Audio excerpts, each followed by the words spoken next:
क्यों ना हमें मौत को गले लगाने पड़े, पर हमारी मांग को पूरा करना ही होगा।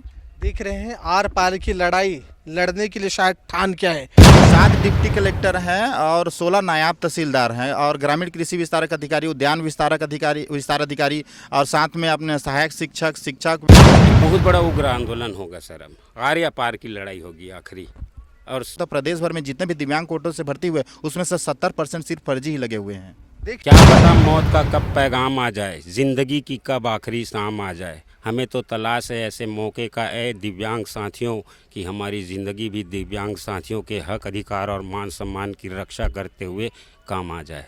ये है कि उनकी पाप की जो घड़ा है वो भर चुका है। पहले कम पाप था, जिस समय हमें वादा किए थे, आश्वासन दिए थे कि आपकी मांगे जायज़ है, मांग पूरा नहीं होगा तो हमें पाप लगेगा, वो शायद अब नहीं सही बोल। दिव्यांग एकता जिंदाबाद जिंदाबाद जिंदाबाद। दिव्यांग एकता जिंदाबाद जिंदाबाद जिंदाबाद। दिव्यांग एकता जिंदाबाद जिंदाबाद जिंदाबाद। में देख रहे हैं सारे दिव्यांग हैं। नरेंद्र मोदी जी ने इन सबको दिव्यांग कहा है, विकलांग नहीं। उसके पीछे का भाव ये था कि इन सब का सहयोग हो और हर तरीके से सहयोग हो, इनको अच्छा लगे। लेकिन छत्तीसगढ़ में मोदी की गारंटी यानी गारंटी की गारंटी वाली सरकार डबल इंजन की है। ये फिर आज तूता धरना स्थल पर आए हैं। अनगिनत इन लोगों का हड़ताल, भूख हड़ताल, अनशन, पता नहीं क्या क्या नहीं करें, सब चीज़ है।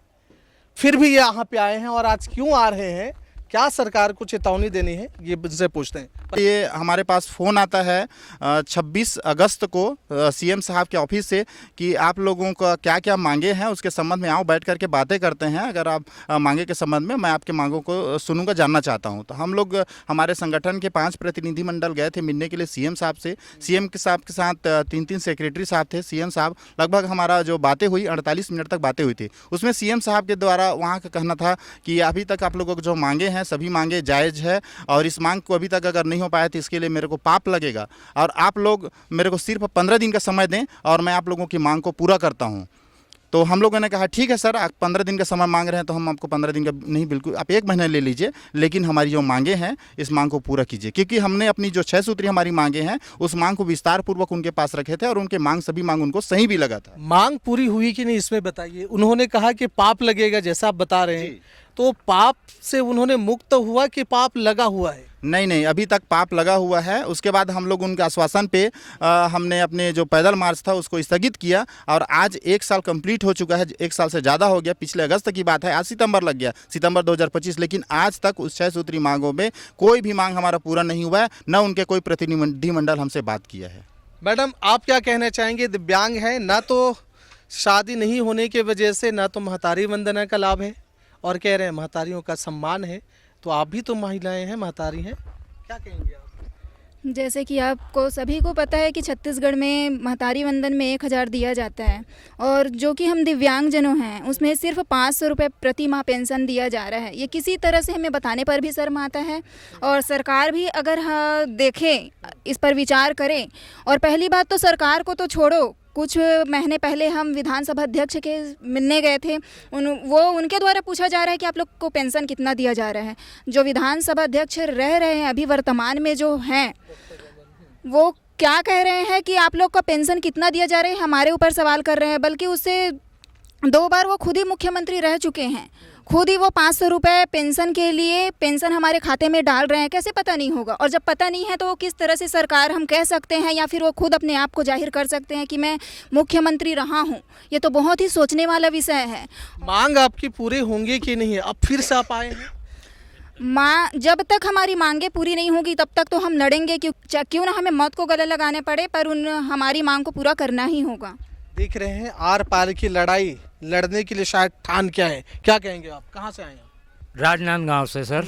मैं हेमंत साहू जी। आर पार की लड़ाई होगी इस बार? आर पार की लड़ाई होगी और जीतेंगे भी और हम भी लोग लड़ेंगे भी। सवाल सरकार से मैं आपके माध्यम से पूछना चाहता हूँ। सुशासन की सरकार कहते हैं। हाँ जी। और जब हम लोग 4 जुलाई को मिलने गए सीएम साहब से, तो बोले कि तत्कालीन में आप लोग नहीं मिल पाएंगे। उन्होंने नंबर दिया ओएसडी से, जहाँ पे उनके ऑफिस में बात हो सके। मैंने 4 बार बात किया हूँ। सर हमें सीएम साहब से मिलना है, किस मुद्दे पे मिलना है, हमारी जो मांगे हैं 6 सूत्री उस मुद्दे में मिलना है। आज तक समय नहीं दिया। क्यों नहीं दिया, कारण क्या लगता इसका है? मतलब ये है कि उनकी पाप की जो घड़ा है वो भर चुका है। पहले कम पाप था, जिस समय हमें वादा किए थे, आश्वासन दिए थे कि आपकी मांगे जायज़ है, मांग पूरा नहीं होगा तो हमें पाप लगेगा, वो शायद 50% था। अब तो 6 महीने के अंदर हमारे दिव्यांग भाई बहनों को धरना प्रदर्शन की स्थिति में विधानसभा घेराव के दिन कितना मारा पीटा आप सभी लोग देख रहे हैं, पूरा देश दुनिया जाने हैं। तो इससे ज़्यादा तो उसका पाप का घड़ा फूटने वाला है और अंतिम है। और हम इंतज़ार कर रहे हैं, अगर मुख्यमंत्री जी बोल दे कि मैं आपकी मांगों को पूरा नहीं कर सकता तो आके हमारे बीच आए, या तो हमसे मुलाकात करे, या तो माफ़ी मांग ले, हाथ जोड़ ले, नहीं भैया मैं आप लोगों के लिए कुछ नहीं कर सकता। दिल्ली में इन्हीं का सरकार है। रेखा गुप्ता जी ने 5,000 का एक घोषणा कर दिए, तेलंगाना में 6,000। एक राज्य में, एक देश में 1 नेशन 1 पेंशन हो जाए, 1 नेशन 1 इलेक्शन होता है, 1 नेशन 1 राशन कहते हैं, तो 1 पेंशन भी कर दो ना। सभी राज्य में मतभेद क्यों कर रहे हैं यहाँ? और कौन कौन से राज्य में है जहां आप लोगों को बेहतर सुविधा दे रहा है, यहाँ नहीं? यहाँ राजस्थान में भी हुआ है, अच्छा, अपने दिल्ली में भी हो गए हैं, अपने तेलंगाना में 6,000 है।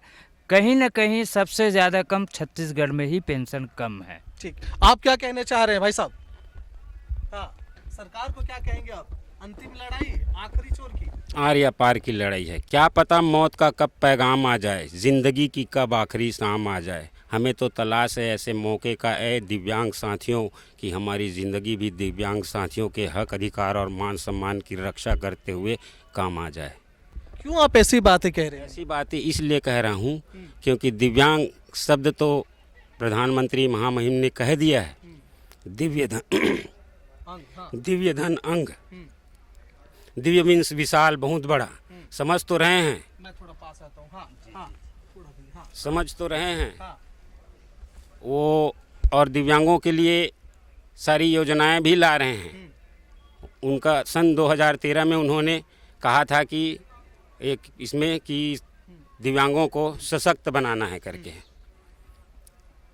ये सशक्त कहाँ बन रहे हैं? हमारे आखिरी छोर तक के तो इसका योजनाओं का लाभ मिल ही नहीं पा रहा है। मैं ये पूछ रहा हूँ कि आपने सब कर लिया, हर घेराव राष्ट्रपति के आगे भी गए, उसके कार्यालय तक, ऑफिस तक, मंत्री, विधानसभा, सब, अब क्या करेंगे? एक बहुत बड़ा उग्र आंदोलन होगा सर। अब आर्या पार की लड़ाई होगी आखिरी, और छत्तीसगढ़ के समस्त दिव्यांग साथी जो है आएंगे। आशा ही नहीं, पूर्ण विश्वास है। उन्होंने देख लिया है, 6 महीने से लगातार हमारे समस्त दिव्यांग साथी जो हैं छत्तीसगढ़ के समस्त दिव्यांगों के लिए लड़ रहे हैं करके। और हमारी भीड़ हम स्वयं नहीं चाहते सर ऐसे में कि हमारे जब दिव्यांग साथी जब रोड में उतरेंगे तो उस दिन तो सरकार हिल जाएगी। फिर देख रहे हैं अंदर में बहुत आक्रोश, पीड़ा है, दिव्यांग है, इनका कहना भी है। क्यों ऐसा नहीं है? एक बात इन्होंने कहा कि भाई एक संविधान, एक नेशन, एक संविधान की बात करते हैं, एक वोट की बात करते हैं, तो फिर दिव्यांगों की जब हक की बात आती है तो सभी राज्य में जो बेहतर राज्य दिव्यांगों को दिया जा रहा है सुविधा, वैसा छत्तीसगढ़ में क्यों नहीं किया जा सकता है? जबकि डबल इंजन की सरकार है या कि ये चौपल इंजन की सरकार है। क्यों छत्तीसगढ़ में ऐसा है कि दिव्यांगों के हक मारा जाता है? क्यों इनके आरक्षण पर फर्जी सर्टिफिकेट बना के नौकरी कर रहे हैं? और जब ये सबूत देते हैं, बाकायदा नाम, साहब इतने डेप्यूटी कलेक्टर हैं, इतने एसडीएम है, इतने अमुक है, फिर भी कार्रवाई नहीं। गलत तो नहीं बोल रहा हूँ मैं? एकदम सही बोल रहे हैं। आज हम लोग चिन्हांकन करके 150 से अधिक फर्जी लोगों को सूची जारी कर चुके हैं। आज जो लोग, हम लोग जब सरकार से मांग रहे हैं, कोर्ट का तमाशा खेल रहे हैं। आज सरकार सिर्फ लेटरबाजी कर रही है, लेकिन कार्रवाई अभी तक किसी के ऊपर कुछ भी नहीं किया है। उसमें कितने डेप्यूटी कलेक्टर, एसडीएम होंगे? सब बड़े पोस्टर वाले। 7 डिप्टी कलेक्टर हैं और 16 नायब तहसीलदार हैं और ग्रामीण कृषि विस्तारक अधिकारी, उद्यान विस्तार अधिकारी और साथ में अपने सहायक शिक्षक, व्याख्याता, विभिन्न पदों में हैं। आज मैं तो यहाँ तक कहना चाहूँगा, आज तो हम लोग सिर्फ चिन्हांकित करके, जिसको हम लोग जानते हैं, सिर्फ 150 लोगों का नाम दिया है। आज अगर एक आंकड़ा लगाया जाए तो प्रदेश भर में जितने भी दिव्यांग कोटों से भर्ती हुए, उसमें से 70% सिर्फ फर्जी ही लगे हुए हैं। देख रहे हैं, एक बड़ा आरोप है। डेप्यूटी कलेक्टर जैसा पोस्ट जो पीएससी से जाते हैं, उसमें भी 7 डेप्यूटी कलेक्टर हैं, बाकी अलग है। और ये इनके पास जानकारी वो, और पूरे प्रदेश में न जाने ऐसे कई लोग मास्टर से लेकर चपरासी से लेकर टॉप के होंगे जिसके बारे में इनको शायद जानकारी नहीं। वो सब फर्जी सर्टिफिकेट बना के इनके हक मार के बैठे हैं। अब ये किस श्रेणी में कहाँ जाए तो जाए कहाँ।